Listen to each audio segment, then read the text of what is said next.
Okay, Uh, let's start. Hello, welcome to the latest edition of Across the Pond with myself, Jim, and Traci Snow. And we have a new guest on our show, Guion Hughes from California. Thank So you. we've got both coasts represented today and the south of England. So I'm going to have to find someone further northern in England this time. Anyhow, so I'll lead off with a couple of subjects concerning the level of censorship in the UK. They're bringing in some workers' rights legislation. And what it adds up to is that if bar staff are offended by what you say in a pub, then that could be hate speech or that could be bannable. In other words, they're trying to censor chats down the pub, right? So that's a bit scary, but that also looks a bit like the law of unintended consequences. What is even worse, they're bringing in this World Economic Forum 15-minute cities. What that means is that they'll zone a city and you will get sort of like 200 days where you can go through that zone. You go through that zone more than 200 days, you'll get fined. Now, 200 days, what's that? That's about 40 weeks, isn't it? I think it's less than that. I think it's 100 days or something. It works out to 20 weeks. Yeah, And they expect almost. you to Yeah, catch almost the at the month. bus or walk other times. Now, I think this is control freakery at levels, and it's also a problem of high population density. We should be aiming for a lower population, not a higher one. So Yes. these are the two censorship factors I wanted to bring in today. Now, as you both Americans and Guion mentioned earlier, is about Muslims taking over. It's the way the media has magnified them. Remember, Muslims in Britain are about 6.5% of the population. So there's a long way to go. But secondly, things like you get Mohammed's the most popular boy's name being born in England. Mm. But they're all called Mohammed, the boys. Whereas boys' names, there's about 50 or more different names: Oliver, John, Peter, Paul, Jim. You could go on forever. And the actual percentage of children born to Pakistani parents, I think it was 3.2%. Whereas the news article gives the impression it's the majority, i.e., 50%, or a large lump, when it's at nearer 3 or 4%. Now, I'm not saying we don't have problems with immigration and we don't have problems with Muslim immigration, and they are clustered in a lot of cities, especially in the Midlands and the North, but it's far from taking over. This is just slop put out by the media. I mean, there's probably a few around here, but it's probably less than 1% of the population. Mm. Yeah, so you're very low. Some shopkeepers and Indian restaurants are usually run by Pakistanis or Bangladeshis, even they're called Indian restaurants. So, and a few taxi drivers, and some illegal businesses like there's barbers springing up. Some small towns have about 10 Turkish barber shops, and vape shops, and hand car wash, but that's not exclusively Muslims either. That's a lot of that's illegal immigrants. I'm not saying we don't have problems. It's just that the media's sort of running with it, and it's way out of proportion. So I had a question. So can anybody, any citizen of Pakistan, go, just be able to go to the United Kingdom because they kind of started the country? And can anybody from India come? I mean, is there because we have Puerto Rico, which was people, as our a territory. Commonwealth. So if It's a Puerto Ricans commonwealth. can come here like whenever they want, that they can come and get benefits, and they're just like U.S. citizens basically. So is it Pakistan? Because I've heard that before, but I don't know if it's still like that. You know what I Um, mean? no, we have the problems that the US has had in the form of chain migration, bringing more and more relatives. So if they come across the channel, then they bring their wife and their parents and their siblings, etc. So we had the problem with chain migration. The other problem we have is the 1948 Resettlement Act, which means people coming here from Commonwealth countries automatically get the right to vote.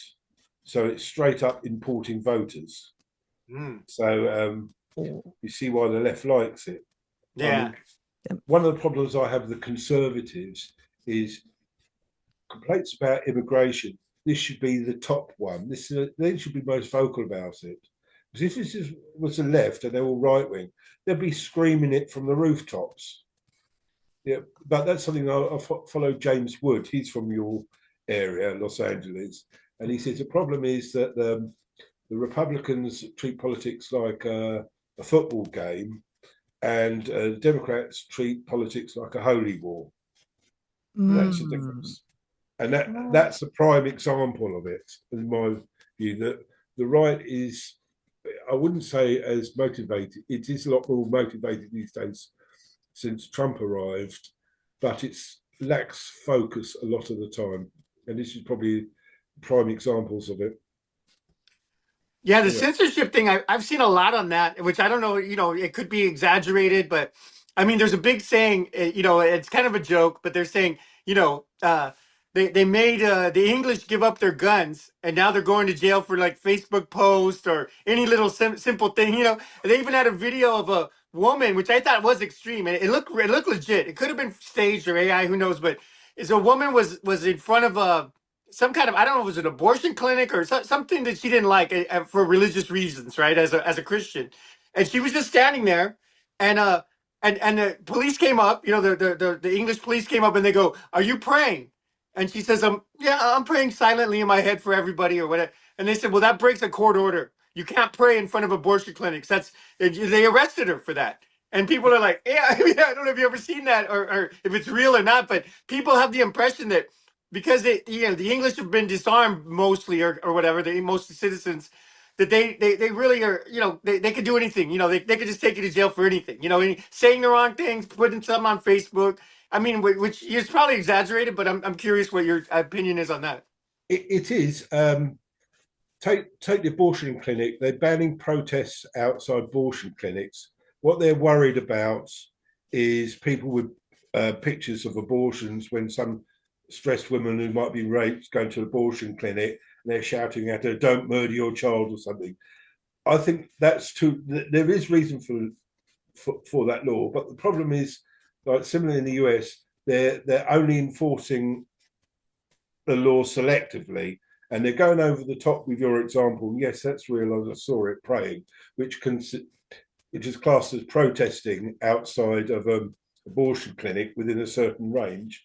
But then they don't enforce other laws, like in the UK, which would affect Antifa. Political uniforms are banned because since Mosley's black shirts in the 1930s, and also where the Public Order Act, you can enforce, declare it, bans wearing of masks in a designated area. Also in the Football Offences Act, that bans the wearing of masks within 2 miles of a professional football ground on a match day, which in London a lot of them will fill in anyway. So there's plenty of laws to just walk up to Antifa and arrest a lot of them, but they don't do it because they're communists. They want to. If the Proud Boys show up, and I think they've got a branch in the UK, but I've never seen them.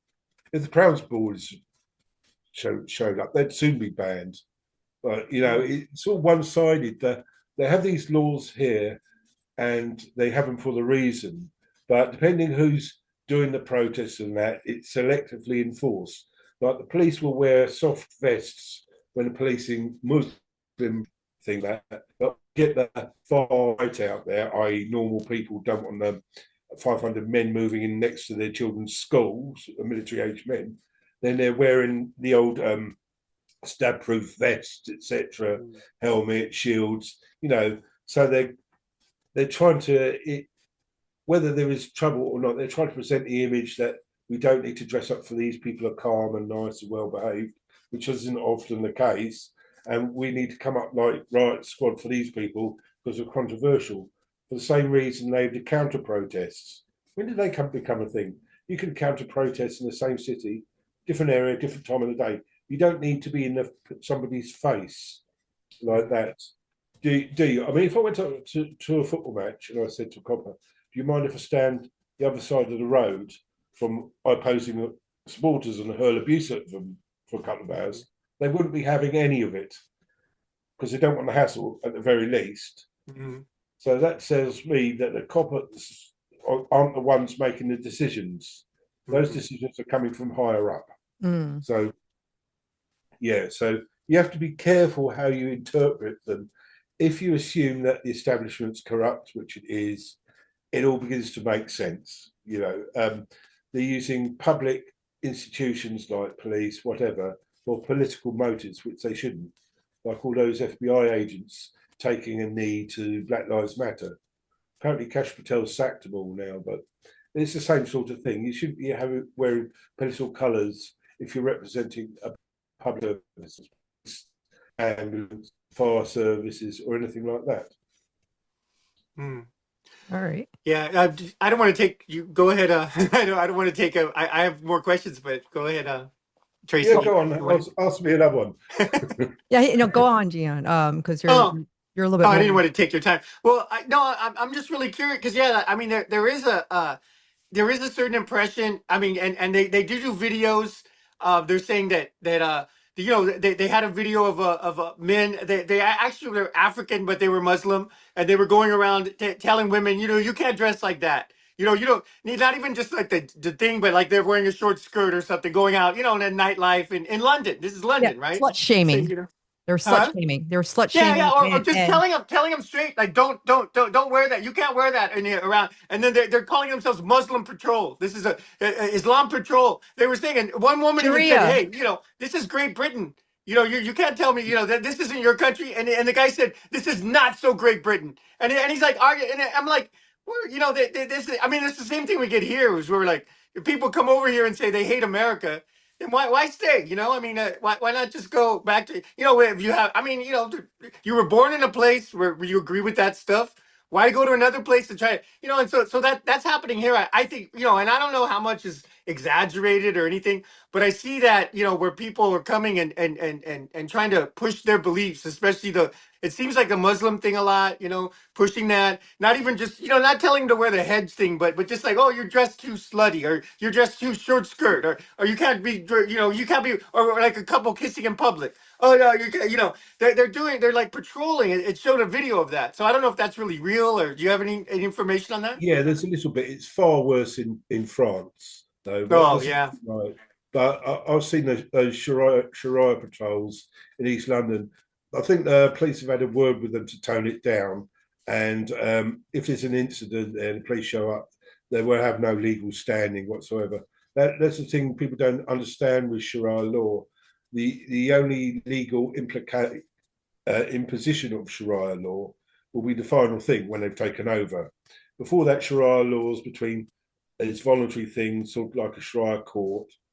You designate this person as a judge and jury, and you agree to have it sorted out by Sharia court or Sharia meat, halal. Now, the problem I have with halal isn't the slaughter, it's that the abattoirs will only employ Muslim men, and they're using the religious exemption laws to get around that because it needs to be done this way because for its purity, the sacrifice of God, and non-Muslims are considered impure. So if you're buying halal meat, you're paying to validate the idea that you're impure or dirty. I think it's nadir or something in a state of filth or dirty, the actual Islamic thing.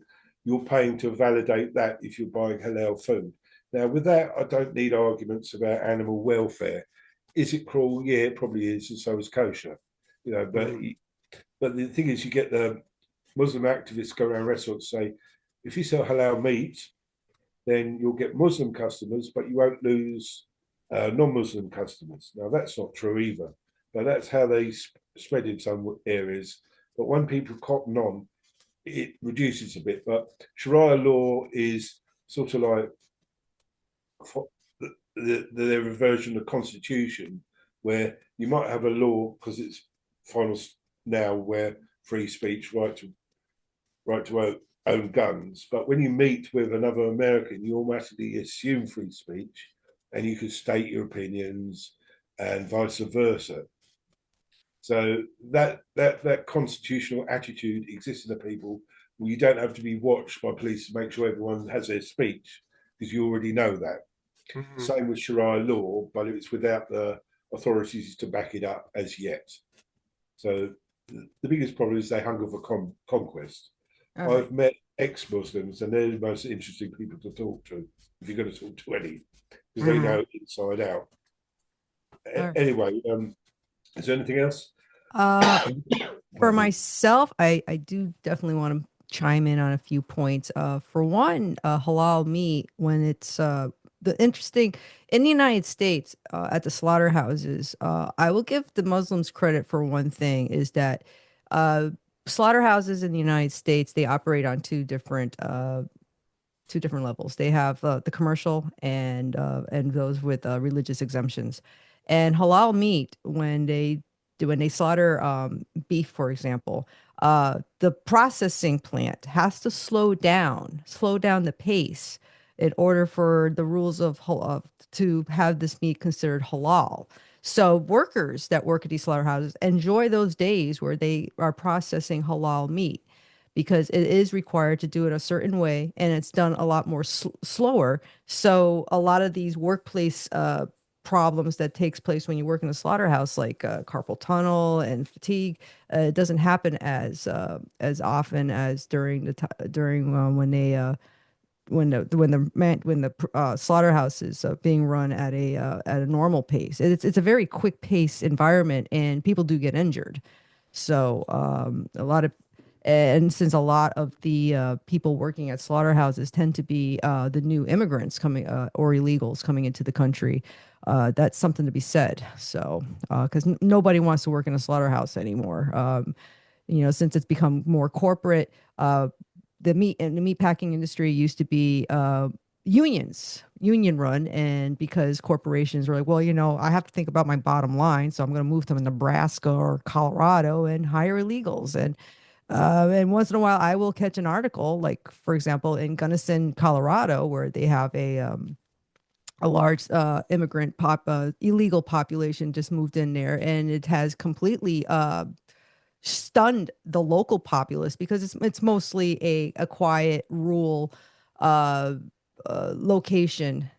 And now you have these people showing up, they need to be housed, they have their own these people have their own issues, they need daycare, they need this, they need that, and it's been kind of overwhelming. And it's been happening in many different pockets of the United States, and it's not getting the kind of uh, news coverage that it deserves, because it is when you bring in a one of these companies into an area and they run it the way they want it to be run, it can upend the local community. So that's all I have to say. And with the slut shaming that's done by the Muslims, um, it's a form of power. 'Cause I'm going to be speaking on the point of view of a feminist. I don't like being told what to do. I can understand gentle, where if they're saying like, oh, you shouldn't dress like that because you look like you want to have sex, you could tone it down a little bit. But they're pretty vulgar about it, and and I will say, because the UK, the United States, we have been quite we have been a sexually permissive countries, and and men have not had that kind of control over women to control their sexual behavior like they used to in the past, since both of our cultures, both in the UK and in America, that we kind of like strayed away from having nuclear families with cousins and extended families, which end up forming clans. We kind of gravitated away from that. We become more individualistic, and we're kind of like paying the consequences of it. So um, I can understand it from their point of view, but then again, like a lot of these men come from what's the word? Patriarchal societies. So they're used to behaving in a certain way, and we're used to behaving a certain way. So it's a clash of cultures. And for women, like for me, I usually dress baggy anyway because I I'm not looking, I'm not looking for anything. So, but there's truth behind it. It's like I don't dress up to, if I'm not looking for something, I'm not going to dress up in that way. I mean, I am a goth. I mean, Gion has seen me dress up for goth night in Los Angeles. So, I mean, I go all out, but that's the subculture, it's a safe community, you can express yourself and, and then after you dance a few hours, you go home, you take your costume off and you go back to being a normal person. So, but that's all I'm going to say. But I want to add, Gian was talking before we started recording. You asked a question to Jim about Muslims. Do you remember what that question was? I was just alluding that there's especially on social media, and I've mentioned a few of these things. There's viral clips of basically, because I believe the mayor of London that we've had a couple of Muslim mayors of London, something like that, and my son was even showing me some videos of saying, these certain areas around Piccadilly Circus is dangerous, and they were showing videos of men going around that maybe even are there's two sides of it. I mean, some men will go out and say don't do this and be religious like that. Some men will think, oh well, this woman's dressed up like that, so I can touch them or whatever. And that was a problem that my son was showing me that and the police weren't doing enough about that. Uh, in general, so in general, the idea is that Muslims have kind of taken over London, and they're also spreading out to the entire United Kingdom, and having kind of like having too much influence on that, or something kind of like how we do with the Somalis here in Minnesota. Like people are, which I don't know how much is that or what if that's comparable at all, but a lot of people, and not just people that live there, not just people that are maybe like on the right and just don't like Muslims or whatever, or have a problem. There are people that live there saying, yeah, there's tons of Somali. Some areas, if you're not Somali and you're not wearing the scarf and you're not looking like them, you're really just like kind of like they don't really want you around. You feel uncomfortable. And this is Minnesota, and some of them are even coming up with ideas, which is, I think some of them are just trolling with this, that Minnesota is somehow a Somali, Somalis made Minnesota or something like that. Or there's like things like that. So it's kind of like that I think the United Kingdom, I can see a correlation between how we think the Somalis are taking over Minnesota, how the Muslims or Pakistanis or whoever are taking over London, at least that area, and then maybe the whole country, and possibly someday even have like a prime minister who's Muslim or something like that. Which I don't know if that would be outrageous, but because I'm not English, but I mean I think that would be a pretty big shock or something for some people. I don't know. What's your opinion on that? Um, well, there are problems, but again, it's overblown. There are a few cities that have a very large Muslim populations, or towns like Luton or Bradford or Leicester, which also has a large Hindu population, and they've had clashes between each other. London's probably about 20% Muslim or something like that. So it's not all that large, and that's mainly in the east of London. Um, but there's also other religions and communities. They call it the banana. So if you imagine London is a sort of circle, then it's a stretch like that and there, which is English, because it's less than, I think it's about 35% English or British in that sort of banana area that's in the west of London. There's also, obviously, it's about 50% white. You've got Eastern Europeans and that. You've also got, I mean, I think I heard there's 10,000 Japanese that were working in London as well. So you've got all sorts there. These patrols and that, the police are not sort of backing them up. I mean, if there's an incident with them, they're probably they do as police do. They look right who's instigated this and how far as it's escalated, etc. So they have to watch that, and that they have no legal standing whatsoever. Even I saw, is it in Dearborn, they were doing the call to prayer Mhm. 5 times a day in Michigan. They've laws against that, Senate ordinance, but they decided, again, they're not enforcing those laws. In the UK, it's different. They have environmental protection laws that includes noise pollution. So that's why I'm that they don't, as far as I know, they don't do that in the UK, only for special occasions, so to Of speak, which is course. once or twice a year. Okay. Mhm. We can carry on to the next topic. Definitely what's going on in the lovely nation of the United States. We had a whole bunch of things that have been going on during the past week. We had another unfortunate shooting of a demonstrator. Do you remember the name of the guy? You know, he's Petty, like Petty, His name yeah. was Pretty. His Pretty, Pretty, last yeah, name was Pretty. It's what is it? Was it Alec Pretty? I think. Alex Pretty. And then So what Alex Pretty. Something like that. So what happened to Hmm. him was he's actually he has been demonstrating for quite a while. So I've been watching some YouTube videos, and it turns out that he has been like the week prior to getting shot, he actually had a confrontation with the ICE police, and he got hurt and he had a broken rib from it from being slammed to the ground. But obviously, this guy did not learn his lesson. So he shows up the following week, does the same nonsense, and he had a gun with him. And the cops obviously knew who he was because he ended up getting shot. So I'm kind of disgusted. Now, one thing I will say about the media in the United States is that they only care about making money.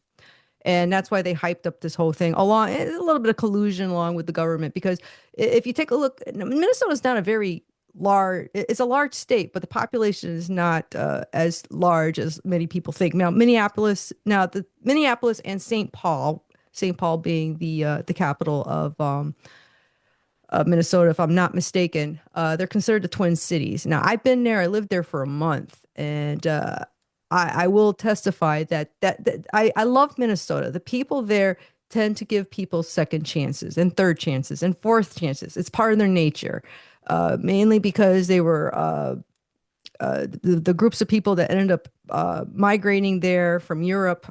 They tend to be Protestants. A lot of them were Lutherans, and that's why they kind of have this sometimes for like people like us, sometimes you're like maybe there's too much of honey versus holding then the stick, the carrot and the stick kind of thing, where Hmm. you're giving way too many carrots but not enough of the stick at times. And this is where I can fault Minnesota for that, especially right now. Now, Minnesota is a very corrupt state right now because there has been a systematic, and this is no different than in Massachusetts. It has been systematically where the political party has become majority Democrat control.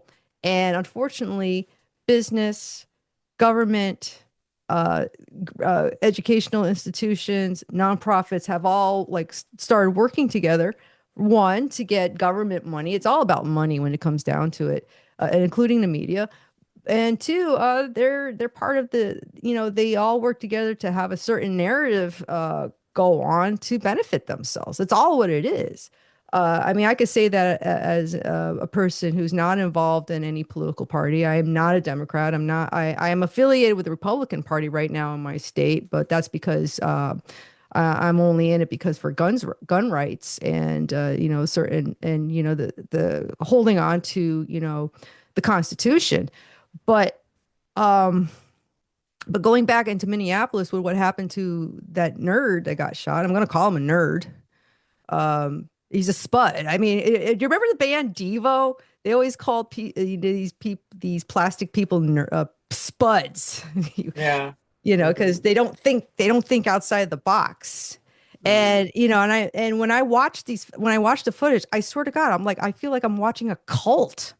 It's very scary. You have all these people who look like they need religion. Mm. You know, they look like they need religion and they're out there. And it's like, it's almost like this is like the most important thing that's happening in their lives. So they're out there, you know, the adrenaline is flowing, they're getting excited. And if some of them have daddy issues or authority issues, you know, they get to yell and scream at cops and get away with it, where they normally would have just got smacked around. Uh, it's interesting to watch, and it's not just with the older people that's getting involved, because you'll see like aging boomers out there, you know, protesting, but you also see a lot of young people involved, and then you have organizations like Antifa, which is it's funded by dark money, don't by rich people. Let's not kid ourselves. Um, you're seeing a color revolution going on inside the United States. I think a big chunk of it is when you step away from what's going on in Minnesota and some of the blue cities. Uh, Donald Trump right now has given a big FU finger to the moneyed interests that control and run the world. He's doing America first. And I'm very glad that he's doing that, because, you know, the slow decay inside the United States finally has stopped.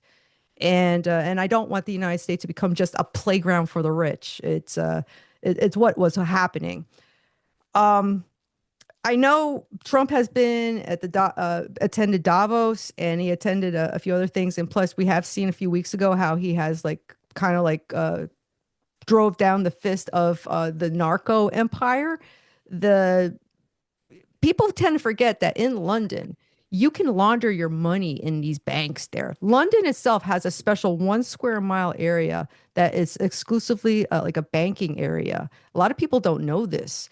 And so a lot of these corrupt governments, like, for example, like before the war in Russia and the Ukraine, a lot of this money was getting laundered from these countries, from people who work in government and the military and you know, people who are affiliated with.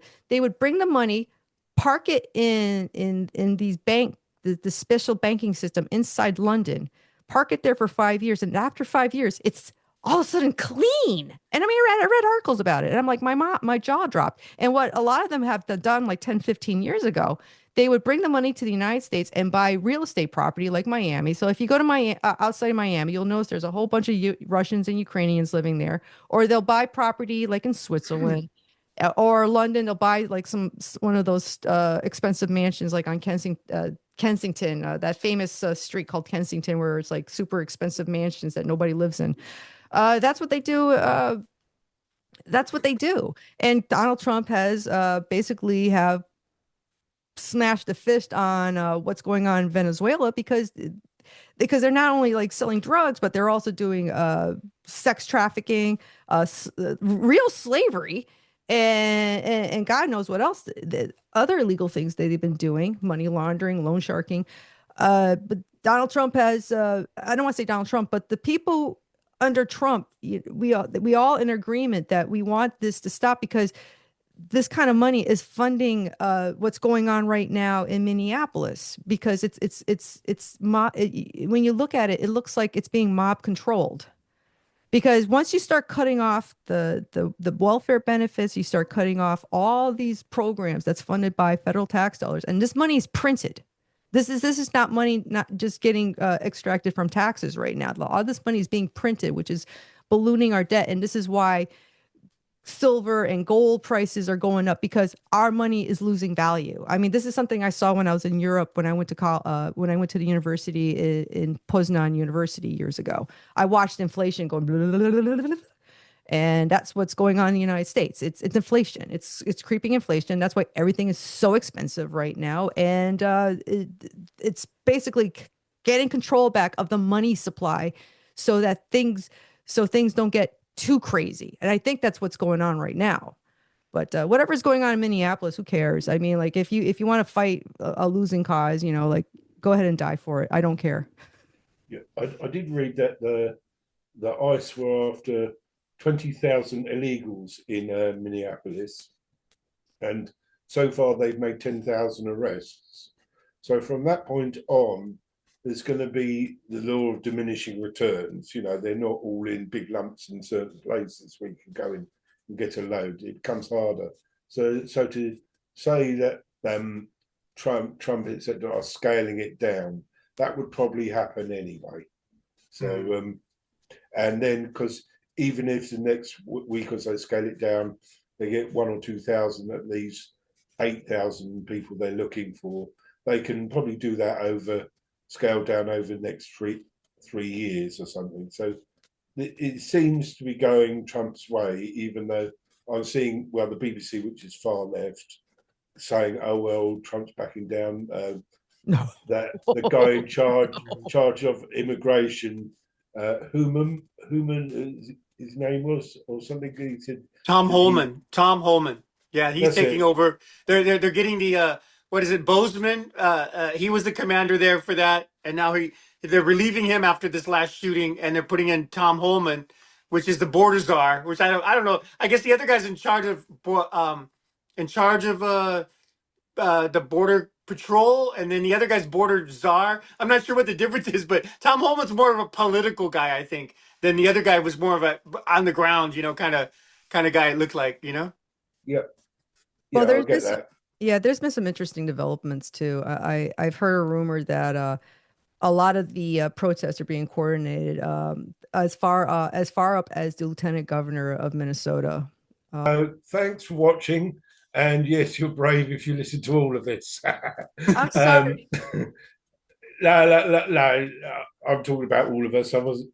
So yeah. So see you again sometime, and no doubt we'll be seeing Guion again and Traci. Okay, bye. Bye. Okay, don't leave yet. Not us. But I'm going to stop recording.